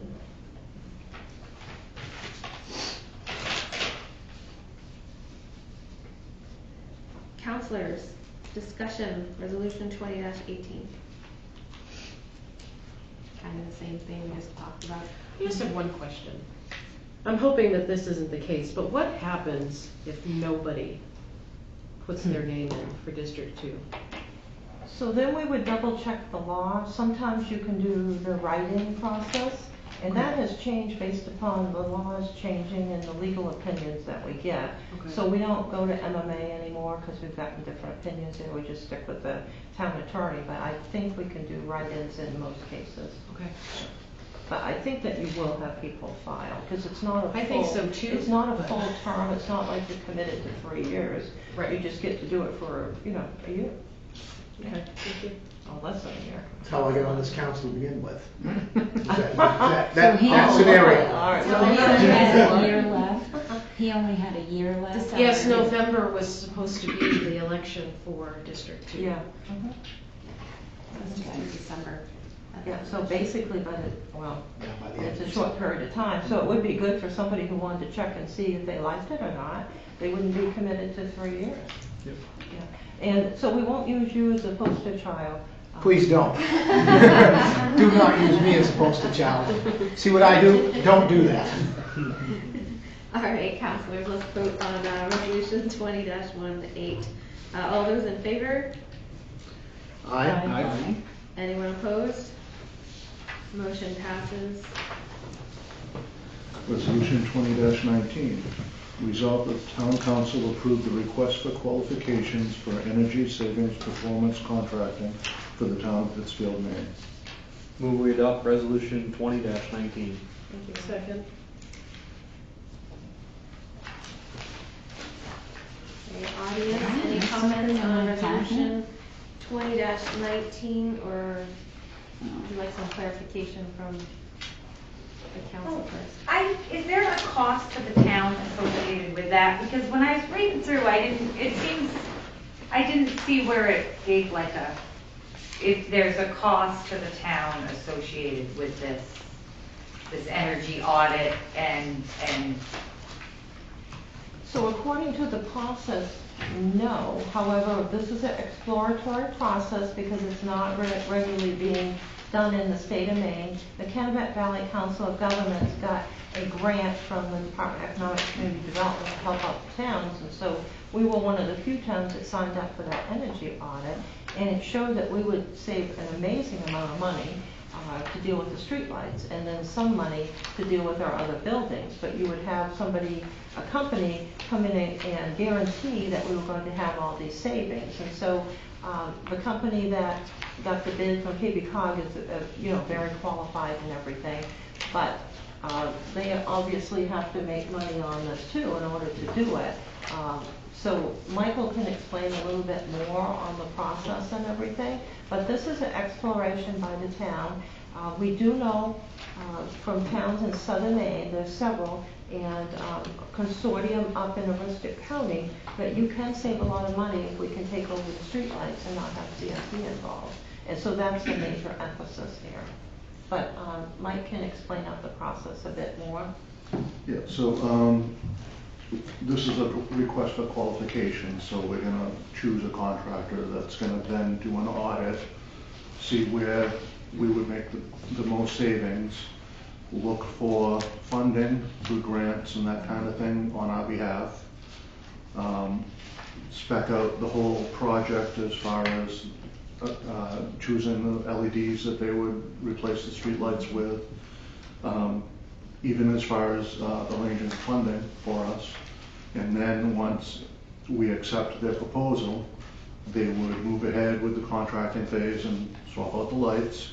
And then for however long the funding was, the savings from the electricity usage on those lights would pay for the project. Well, that's what I thought I understood, that each Yeah. year our savings goes to them to cover their upfront costs, kind of. Kind of. It But goes I to the didn't lender. really know if I was understanding that right. Yeah, and then for the first 5 years we put in, they would guarantee those savings. So let's say the price of electricity plummeted and we didn't get the savings we were supposed to get, they would make up the difference for the first 5 years. So that's what the performance part of the contracting is. So we have to be very careful with this, and so we're going to talk to, there's a few towns, maybe in New Hampshire or Massachusetts, that have done this, and there's nobody else in KB Cog region that's going forward to check this out. But we owe it to the citizens and the businesses to try, because our energy costs are so high, especially with the lights, and we'll see how this would work out. Maybe we'll only get, one qualified vendor, we might get several. There's a question that Michael is researching now regarding our initial audit report. The audit report is from one company, but the other companies are going to have to see it, but it says proprietary information. And we have not been able to get that off yet, so that's something that's being researched here, or whether the companies, so I took that out of the package, there's a reference to it that it was in the package. I took that out because it says proprietary, and it shouldn't be in there. And so it did not go out over the internet or anything. So Michael is researching that question, and we'll have to see how this all shakes out. This may or may not work. But really, this is like a request for bid. Yes. Yeah. Like, this isn't costing anybody. Correct. They're gonna submit a bid and then it will read. Yeah, just the ad to do it, and because of the savings that we could get on the streetlights, it's worth doing it. So a major thing that we'll be looking at is the stability of the company to be able to guarantee for 5 years, that type of thing. To make sure that we don't have just some small company that comes out of the woodwork and does it and then can't, folds 6 months later. We don't want that. So, yeah, as far as the KB Cog audit, that was sort of an audit, but it was like a feasibility study as well.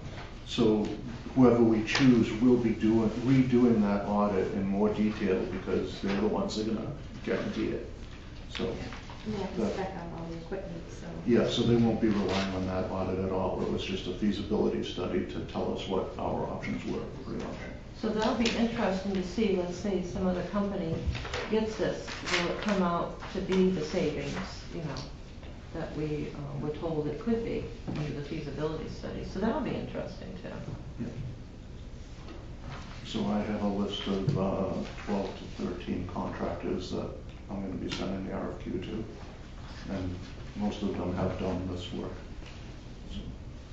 One of the items we do with the bids is we don't just advertise it in the paper.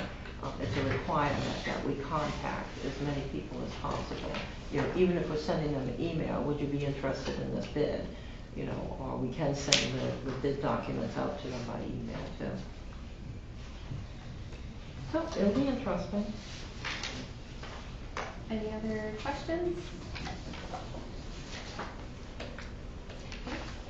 Ready to vote, counselors?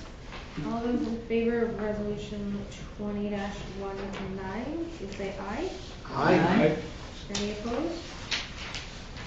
The motion passes. Resolution 2020. Resolved that the town council authorize the town attorney during 2020 to send legal letters to property owners with code violations in which the owners have not made an effort to correct such violations, and those property owners who have repeat violations as identified by town staff and reviewed by the town council. Move we adopt resolution 20-20. Second?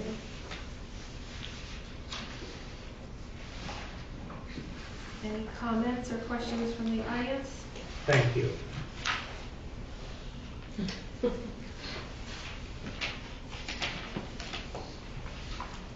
Anyone else?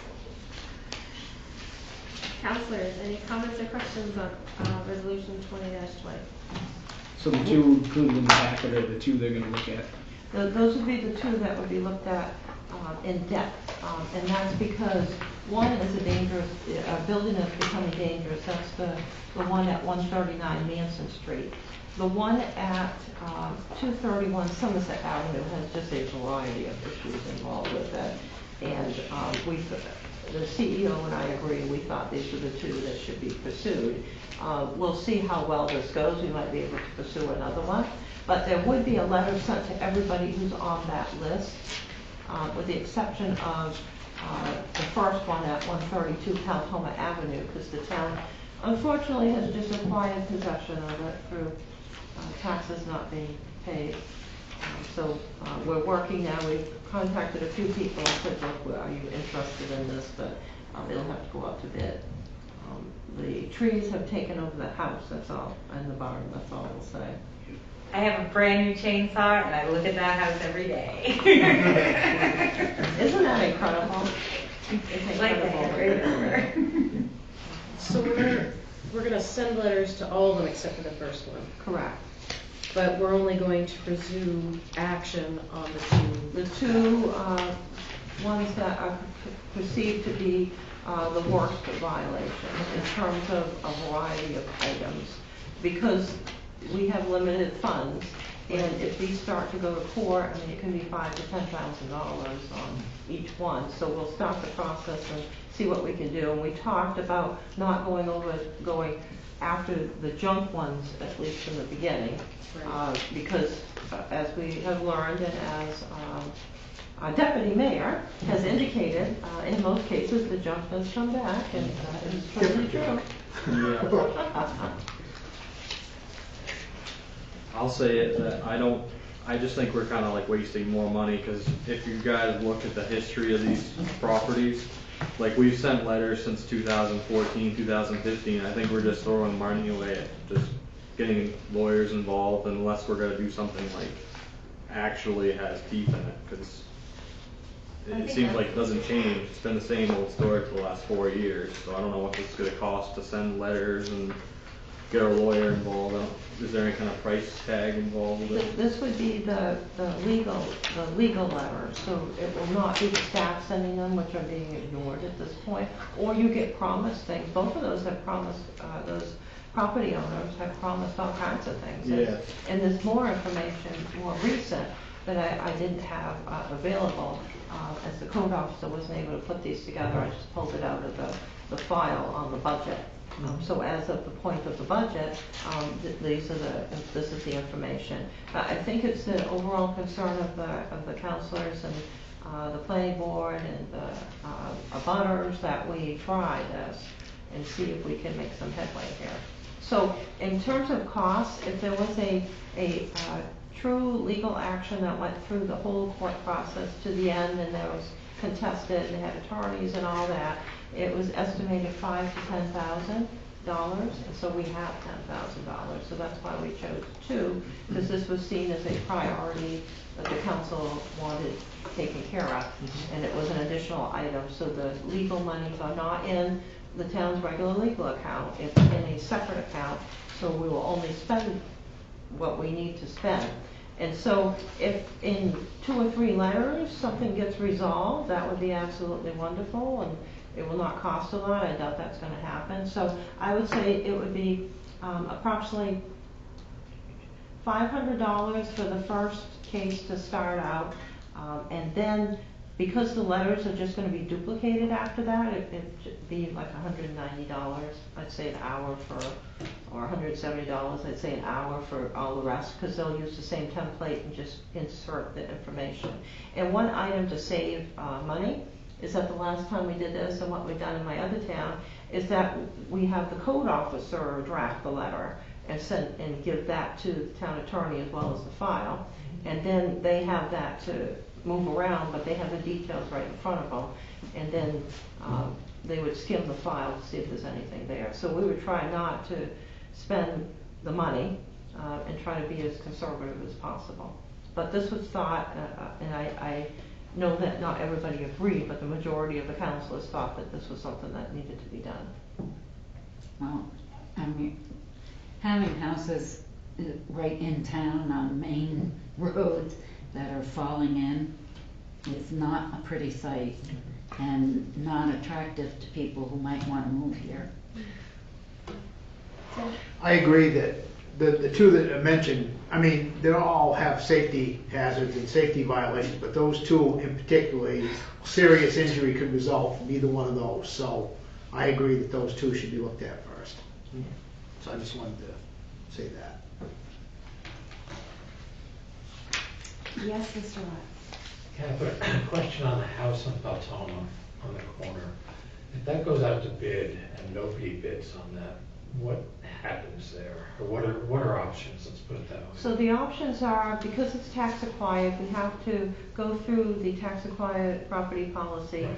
And do this at least twice. Okay. And we need to get the tax dollars for this. And then after that, we can try to do some other arrangement, which is what we're trying to do up with the one on Burnham Road on Main Street out of town, so that we can take care of that one too. So we'll bring these all in and get them going. But any bids that we put out at this time of the year go nowhere. People, look at it, the snow and everything. So we would get these ready to do a spring bid. because the spring bid does better in pricing and more people are, involved. So you could have if you didn't get any bids, Mhm. you could do a clearance sale, and somebody in the neighborhood might be interested in, say, I'll give you $1,000 for that. The town council can decide after we try twice properly, Okay. that we could do an arrangement that would be for the benefit of the community. Yes. And that would be a good project for a builder who has equipment. They could get a nice in-town lot. They have to do some work to get it, but that lot is nice. It's a nice strategic location. It's just the house and the barn and all the hundreds of squirrels, I think, and all the trees are an issue. And it's full. Yeah, it's a little narrow, because we've looked at it on the map, so in order to build something there, It'd have to be in the footprint, it would probably. have to be, it would be interesting, but if nobody bids on it, I guess that's my question, what happens to it? It's still a nice little lot. The lots in town are small, most of them, but there's a good-sized house on it now, and it has a barn, so if they kept in the footprint, they'd probably be fine. Be a great place to put a tiny home. Yes. Here we go. How did you know that? We're gonna be talking about that. Three tiny homes in one footprint of the big house. All right. Counselors, anything else regarding resolution 20-20? All right, let's vote. All those in favor of adopting resolution 20-20, please say aye. Aye. Any opposed? Motion passes. Resolution 20-21. Resolved that the town council move the regularly scheduled town council meeting of Tuesday, March 3rd, 2020 to Wednesday, March 4th, 2020 due to the presidential primary and special state referendum election. I'll look for a motion. Move we adopt resolution 20-21. Thank you. Second? Thank you. Seems common sense. Anyone in the audience have anything to say about it? How about counselors? Tip. I just want to let people know that unfortunately, I'm not going to be able to attend that meeting due to a prior work commitment. I was actually going to say the same thing, though I approve the moving of that because Super Tuesday is so important. I will not be able to attend. You still have a quorum, though, if neither one of us attend. Do you want to move it Barely. to Thursday instead, if you could? It's the same problem for me. Oh, My okay. schedule, I have to be in. That would take care of my problem though, Yeah. because Do we mine's have, only on Wednesdays. Do we have anything else scheduled in here that night? What's The Thursday night would be Not the to my not to 5th? my knowledge. anything, nothing on Thursday? Not to my knowledge. Maybe Thursday would be better, just to play it safe in case one of us. Yes, I'm worried somebody might get sick. or Yep. is injured or something. So we need a motion to amend. Move we amend resolution 20-21 to move the council meeting from, to Thursday, March 5th, 2020. Second? Thank you, Keith. Any comments or questions about the motion on the floor? All right, counselors, we need to vote to approve the amendment as proposed. All those in favor? Aye. Any opposed? So that motion passes. So the resolution amended, do you read it again, Mike, or? Resolved that the town council move the regularly scheduled town council meeting of Tuesday, March 3rd, 2020 to Thursday, March 5th, 2020 due to the presidential primary and special state referendum election. All right, counselors, we are voting on the amended resolution 20-21. All those in favor say aye. Aye. Any opposed? That motion passes. Resolution 20-22. Resolved that the town council appoint members to fill vacancies on the various town boards and committees. I'll look for a motion. Move we adopt resolution 20-22. Second. Anyone in the audience have comments regarding resolution 20-22? None? Counselors, any questions or comments regarding resolution 20-22? Yay for the committee. I'm very excited, that'll make them full, right? This is the last position? Yes, that would be excellent.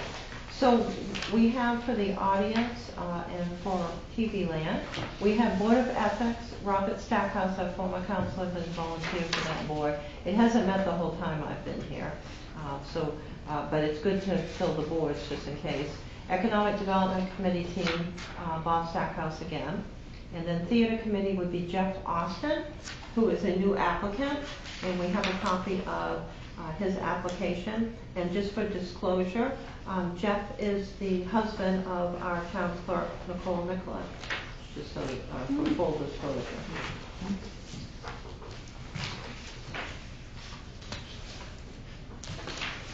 And she's very happy he'll be coming down to a meeting. Any additional comments, counselors? Just want to thank Jeff Austin for volunteering. You know, everything's a commitment these days, and if somebody's willing to volunteer and they're qualified and they're a good candidate, I would strongly suggest that we accept it. And thank them for doing so. Most excellently phrased. Anything else, counselors? All those in favor of resolution 20-22 with Jeff Austin on the theater committee and Bob Stackhouse serving on both the Board of Ethics and the Economic Development team, please say aye. Aye. All those opposed? The motion passes. Discussion items. There are none. The financials and the department head supervisors' reports will be on the second meeting of each month. Okay, so we'll know to expect those then. Yes. And Catherine, did you print out your report? My computer is down, Oh, but right, I'll okay. send it to you when I get it up. I'm going to work on it tonight. Email it to me. Yes, that's what I'll do. That's why you didn't Too get one fast, I tonight. can't write everything down that Oh, she this said. report, not her monthly report. No, the one she gives the report. Yeah, at the I beginning did. of the meeting. Oh, earlier in the day. Yeah, Okay. I was giving that to her so she had a copy. Oh, okay, I knew And- that, I just thought when she said the report, I thought she meant the monthly report, which would be the one that we. No, sorry. Okay. All right, audience. Any reports in the audience tonight? And one more comment. I called the town office today and used the new phone system, and I particularly liked while I was on hold, and it told me what was going on. I thought that was great, way better than hold music. It was Oh, like yeah. town events while I was waiting for Michael, who did promptly pick up. It does seem to be working really well. Yes, it's got a lot of capacity, much more than what we're using. So we'll explore it when we have time. You never know what it can do. Jan? Are you gonna talk about what we talked about? I am, but you can talk about it first if you No, want. go ahead. I was gonna do it in my report. Go ahead, that's fine. Okay. Anyone else in the audience? Yes, Ron? A couple things. I was also actually going to compliment the phone system too. I had the occasion to call the town office and it worked fantastic. The social media presence for the police department has noticeably improved. I see them posting all over the place, weather updates and safety updates, and I would just like to call attention to that because I think it's fantastic when a town office puts in that effort to communicate with the citizens. And then lastly, and this is unfortunately back to the thing I spoke about earlier, I wonder if we could maybe seek to clarify the language in that ordinance or in that part of the charter. It seems to me that if multiple people over multiple years have had the same interpretation that I mistakenly made, the language needs to be amended to clarify. Because if a normal citizen can't read it and understand it and requires a legal opinion, then there's a problem. I made the same assumption. I did too. I read it and I thought, well, it says in any case, Yeah, which that- that means like no matter what That happened little before, phrase in the front. Right. the council negates- shall, and then it says the council shall, not the council may, but the Yeah. council shall. And to me, that indicates it's something that we have to do. But So apparently we're all that, wrong. yeah, that has come up before. It is confusing. Yeah, there's another section of the charter that's confusing too. I have them on a list if we ever do the charter commission. Maybe we'll take that on next year, and not on this year. Anyone else in the audience? Council reports. Starting with Deb, you around? Thank you to those who volunteered to be on committees. I know how difficult it is to do that work. And thank Donnie Shute for providing us all that information, and really great to see people in the community participating. Also, I had suggested at the last meeting that we, as a council, set some goals. I set some for myself, hoping that the council would be willing to do the same, is to have the planning board take an in-depth view of the comprehensive plan, which I understand they are looking at it now. And ask that the planning board meet more than once. I think they should be meeting twice a month. Otherwise, it's like almost 4 months before business, if there's a problem, could wind up being up to 4 months before business could get started, which I think is anti-business. Then the town charter was the other goal, was to work on that and revamp the language. And Catherine thought that there would be, we might be able, instead of having a charter committee and going through the big formal thing, if the changes we make are small, there might be another way to do it. So, without, Yes, I have to research. yes. And then the last two we have talked about reworking Catherine, setting an executive session to do Catherine's evaluation and a review of, sit and look at all the committees about combining them, some of them, and workshops. I think that we need to maybe set up some workshops and get going so that we can, as a council, can have discussions about some of the items that we'll be actually working on in a meeting. And that is all I have for tonight. Excellent. I'm going to address some of the things that you were just talking about. Pete? I don't have anything this evening. Amanda? First, I want to congratulate everybody for their awards with the recycling. I think that's really awesome. I'm excited to hear that there's going to be some educational stuff going back to our schools again. I know that that's something that is needed, because if we're teaching our kids early on how important recycling is, they'll be more likely to carry it on when they're older.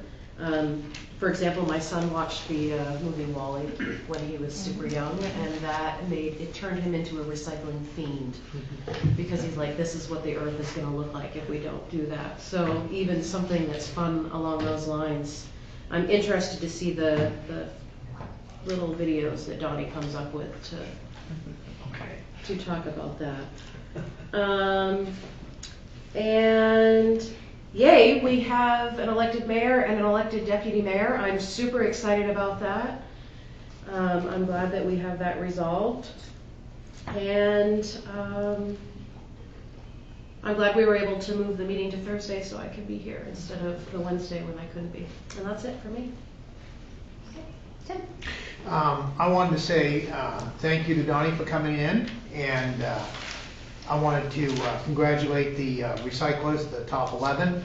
I think that it's very important that we recognize them. There's a bunch of reasons. Obviously, they're doing the right thing, number one. Number two, also, you know, sometimes when you start up a business, you think, oh God, this is going to be an expense, and how are we going to do this, X, Y, and Z. Well, this points to the fact that the businesses can do it without it costing them an arm and a leg. They can actually enhance their business by doing it, which is a good promotional PR. And so other businesses that are starting up can see that, look, these guys can do it, maybe I get some ideas from them. You know, Chimbro being the biggest recycler, maybe I can talk to somebody over there and see how they're doing it if I'm starting up a new business. You got a business like Nitro that's up here that just started a few years ago that's still on the learning curve, and they're doing that. So that's, I think, is very important, because that will give new businesses a future reference to go by and help them out on their bottom line. And plus, the townspeople need to see that everybody's trying to help out and do what they can to promote recycling. Amanda's absolutely right, the education piece is critical. We had talked about maybe, having some classes next fall, if it's possible, for the adult ed again, because we had, as you know, we talked to Tom Roberts and some other people in the process. So I was very glad to see that. Donnie is very proactive when it comes to this stuff, and Pittsfield is looked at, and he gets a lot of questions. How do you guys do this? These costs are killing us here. How do you, and it's not always about cost, but the townspeople need to hear that, and how do we do that? How do we keep this? And so we're looked at as almost like not a model, but we're looked at like, okay, these guys are doing it, how are they doing it? And that's good for our community, that we're ahead on these things, and it's good for our community that other communities are looking at us as an example of how businesses and how recycling can work for our town. We do get a lot of calls from across the state to come look at our facility, because it has been put up as a model facility, and it's been honored by the state a number of times. What's interesting with the companies that were acknowledged this evening and some others, they're more than willing to have any business owner come in and look at their recycling setup to get ideas, and they talk to people over the phone. So, recycling is very good here. The state doesn't keep the statistics the way they used to, because we used to be one of their top recyclers. I think we still are, but the recycling rates are all down across the state, simply because of the way that people aren't, buying as much, and they're cutting down on items. So there is more waste now, unfortunately. But we're still a major recycler in the area and in the state. Also, hopefully I'm not speaking out of turn here, but also I think it also helps. Doesn't it also help the haulers to know, to have all this stuff out in the front so that they know what they can, and so there's not a big back and forth. Everybody's working together. And I would think that would also. I want to congratulate Heather for being the new mayor, and I want to congratulate Matt for being the new deputy mayor, and wish you both well. And I'm sure it'll be fine. And I want to thank people that put me in as the mayor. I've been mayor for what, Catherine? Probably 8-9 years. Oh my goodness, we're going to have to do a tally of what you've done. Yeah, it's in the double digits between deputy mayor and mayor. And I want to thank the people that put me in there and showed faith in me. I did the best I could. I think it was okay. Everything has its ups and downs, obviously, but it was an honor to do it. But I thought that, as I said in other meetings, it was time for me to step back and let other people take things over, because I am, like I said, I was 39 years old when I come on here. God willing, and the creek don't rise, I'll be 63 when I get off in 2 years.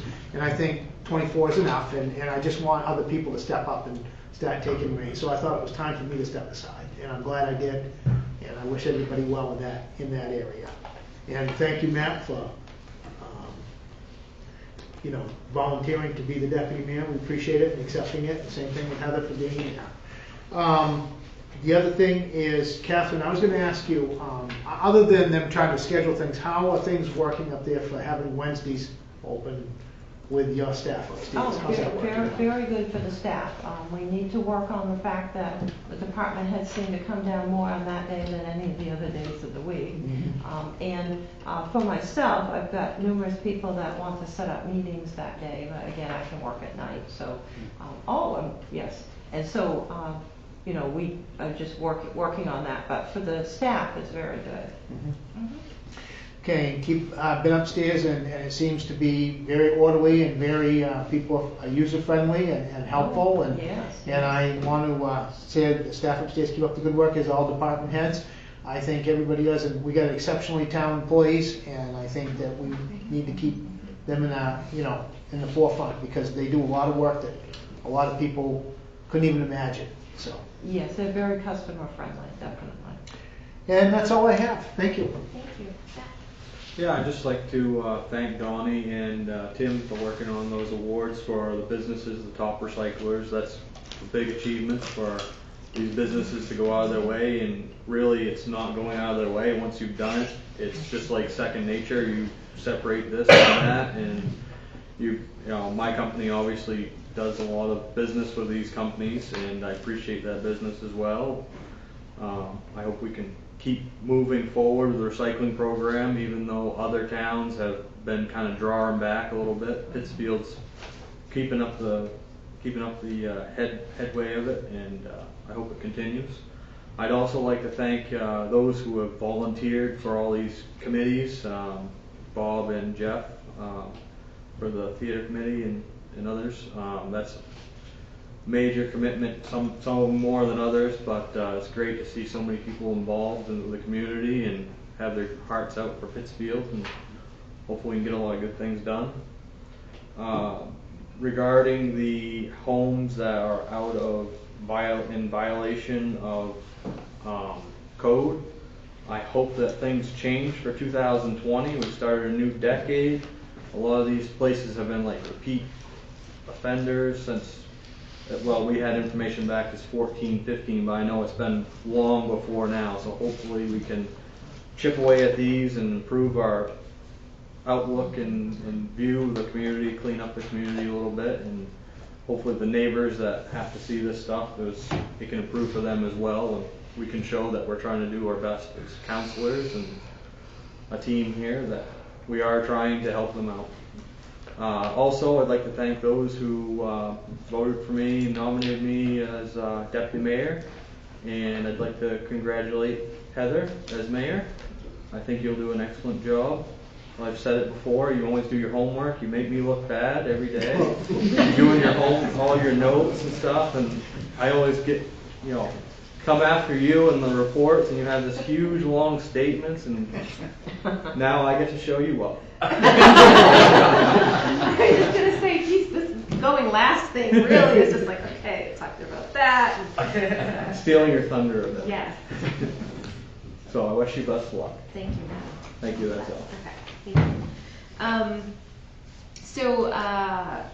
you. Thank you to Tim for his years of service in this chair, and that chair, and that chair, and that chair, and that chair. All the chairs you sat in, and all the hats you've worn over the years and stuff. You really speak to the volunteerism in this town with all the boards and committees that you've served on, both as part of the council and not.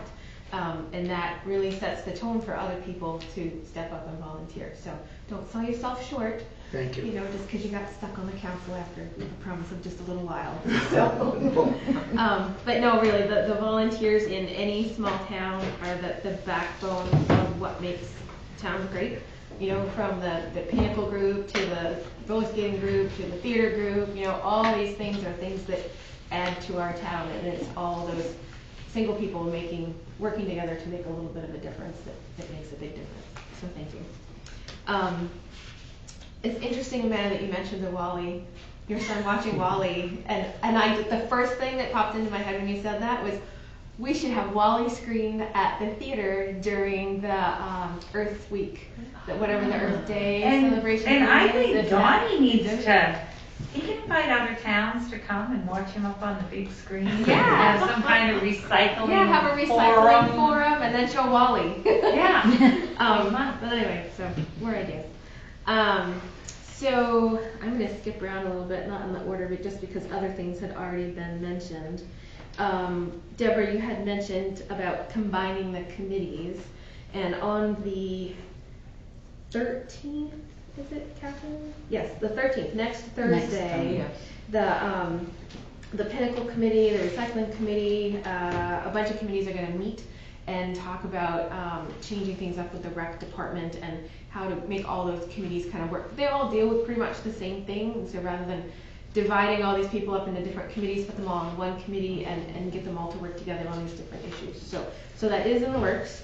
So that's up and coming on the 13th at, I want to say it got changed till 7 p.m. It did get changed to 7 Okay, p.m. so it got changed to It's been 7 several p.m. times, but it's 7. Now it's 7. Today it's 7. And then as far as other committees, I met with Jan, who's chairman of the planning board, earlier this week, and we talked a little bit about his suggestion about having a joint meeting or a workshop between the council and the planning board, and this kind of dovetails into what Deborah was saying about setting goals for the town and working through those issues, looking at issues in the comprehensive plan possibly. And so we came up with kind of a plan to sit down and have an initial workshop, joint workshop between the planning board and the town council. And out of that, our goal would be to set 3 main ideas or topics that we would want significant public input on. And from those 3 topics, hold a series of community forums, one for each topic, and have a facilitator at those workshops so that, you know, people aren't trying to keep notes while participating in the discussion. Have a hired facilitator come in and facilitate the discussion. Keep us on the straight and narrow with the goal in mind so we don't get distracted. And, you know, keep all those other ideas on another sheet of paper so that that can be dealt with another time. And just really capture all of the positive energy that can come out of a community event like that. And a member of the planning board said, you know, why don't we have a potluck beforehand? Because nothing gets people talking more than having food. So it would be really great to have a setting, maybe the Elks or another space in town that could handle a large group of people. The UU Church. They're not open right now, but that would Yeah, be a you great said one. But you know, be able to have those forums and those dinner time talks can be like the jumping, can have pads of paper and note cards and, you know, kind of like Jan's note card tactic through the bicentennial, trying to get people to write ideas down and kind of get the creative juices flowing and stuff. So that would, and then after those 3 workshops, we would come back together in a combined workshop with the planning board and the council, go through and kind of digest all of those things and then come up with a plan to go forward, a plan of action to go forward from those workshops. So, so next meeting, my hope is that we can start looking at the calendar and maybe, do we have the master calendar? Is everything on the web calendar, or is there like a different calendar with other stuff on it upstairs? It's on the web calendar. Everything's on the web calendar. Yeah, not for the whole year. Well, no, but Yeah. but we could look at that in an evening and then figure out when we could possibly schedule things. We're going to have to contact several committees that haven't put their meetings down, and then we've had some committees move their meetings around. Okay. So right now, we have the skeleton of who have called in, but we need to pursue some. Okay. Yeah, All right. some we get the week of the meeting. Great. So- Yes. Well, we did that last week. So maybe next meeting we can identify, the planning board has a meeting on the 10th. So maybe we can identify some dates that the planning board would be available, separate from their regular meeting, to meet with the town council and figure that out. Would we do it on a Tuesday we don't normally meet? Is that what our aim would be? That's what we for? did last year. I think that would work really well. We kind of did it in between, and we Yeah. have a couple months coming up where we have a 5th week. So we have Right. actually 2 weeks between. That So would be it might excellent. work So well that would be to great. put it in there so that it's not an every week Mhm. commitment. Because I tend to schedule things on Tuesdays when I know I don't have council, so. Yep. But that 5th week is kind of up for grabs most of the time. Yeah, the Tuesdays have always worked well for the council on the other Tuesdays to do activities. Okay. Could I just add one other comment? Mhm. I think one of the things in my mind is, as we think about putting some ideas down and talking about it, I'd like to do something with 20 years. What do we want the town to look like 20 years from now? And start there and work back. And once we determine what we want it to look like, what are we doing now that's causing us to not be able to move in that direction? What needs to be changed? There are going to be some things out there that we don't know, but I think if we're prepared to handle new situations, that we don't necessarily go through like what we just went through for the last few weeks with electing a mayor. No offense. But I think, there need to be some plans, there need to be some things. What do we want 20 years from now? And let's look at it that way. And, one of my goals for 20 years is to get that damn house down that's on Somerset Avenue. Jim and Christmas, that is. 20 years from now, you'd be able to walk up and just go, it'll fall right down. No, You'll have that they have an acre this Somerset year. Avenue's no prize either. But, Come down They're the being identified. but what? I said the problem has been identified and there's a plan in place. Yeah. So, but that's my thinking, and if we can work together and do some things, and find a place to have supper every once in a while and get people talking, let's see what we can do. Okay. And the other item that Deb brought up was identifying either a council committee or a date that the council wants to meet in executive session to start the process of the revamping the town manager evaluation process. So we'll have to put that kind of in between. I don't know if we want to set a date for that tonight, and then the planning board workshop will follow after that. Look at calendars. Deb gave us a framework to start with, and then we can work off of that.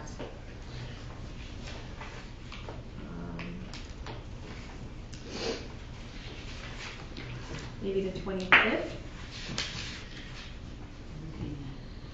Maybe the end of That's the good month. with me. That works for me. That's a Tuesday, the 25th? Yeah. And Okay. maybe we can keep the same timeline that we're trying to keep for the council meetings at 2 hours. Do 6:30 to 8:30. 6:30 to 8:30. Yeah. I think after 2 hours, your brain is, so much information is being handed out across a 2-hour period. Okay, so February 25th, 6:30 p.m. Yeah. We'll do, and that'll be an executive session, because it's not a public document. And we'll start the process of doing that, which is something we decided to do last year, and we need to get that rolling. So that is almost a 25-year document. Yeah. Because we said 6:30. And then we talked about combined committees. The other thing that, and this was in the budget process, was beginning the process of hiring the workplace efficiency expert to begin the town assessment, with the priority being the town office staffing levels and workload. Do we need any Well, thoughts about that yet? It would be all of the departments is what was decided, and that's why that price was set. And Deborah has some comments that she wants to make. Okay. Well, regarding that, I was not able to be involved in those conversations, so I don't know if I could have a brief 3-line what's going on, because I spent in the office over 200 hours last year and made recommendations that basically were ignored. So I think we need to talk more about that, and because spending money, how much money is that gonna cost? What did we set aside? I don't have my new Was it budget, 10 so or I don't 12? know. $12,000. It was 12. Catherine recommended 12. She felt the last time it was 7. It was in one of the other towns. Yes, but that was quite some time. Right. As I noted that, that was back 20 years ago. Right, it seems that At it would least 12. be more than that. Probably more. And Deb, I think the idea wasn't to negate anything that you had done. It was more to have an independent third party separated from the town to review the processes. At least that's what I gathered. I wasn't on the council when that was being discussed, but that's what I gathered from sitting in on those meetings, was that it was an independent third party that whose job and profession is to evaluate those situations and make their recommendations. Which can be very helpful, but it will have to be on all departments because all departments are under a strain now. Right, well, I think we need to start with the town office and then work our way out, I think. Well, you would do With them that all at being once the- in order to get a good price. You can't do one project and do Yeah, another do the whole project, then do thing. another project. You would need to do it all at once. So they bid it It's all all out. intertwined, yeah. You would bid it out as one document. You could start there, but you bid it all out at the same time. Right. And then the report would come to the council, and then the council would take actions based on either recommendations or not, you know, based on the budgetary constraints or whatever else is coming down the road. So, Yes, it would affect budget, right. definitely. So are we gonna have a RFP or RFQ for, Right. Next meeting? Oh, I don't know. Right. That was my question, whether anything had started with some of the projects that we had approved budgetary.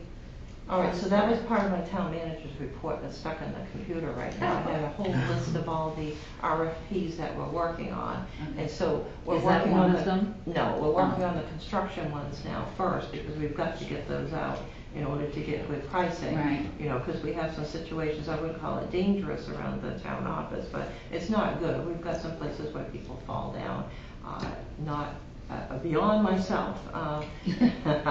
And some items that are trip things and items that are, you know, a problem for the restaurant and everything on those sidewalks. So those have to be fixed. So That's fine, I. yeah, we're just working on thought- those ones first, and we've got some vehicle issues, so we're working on those too.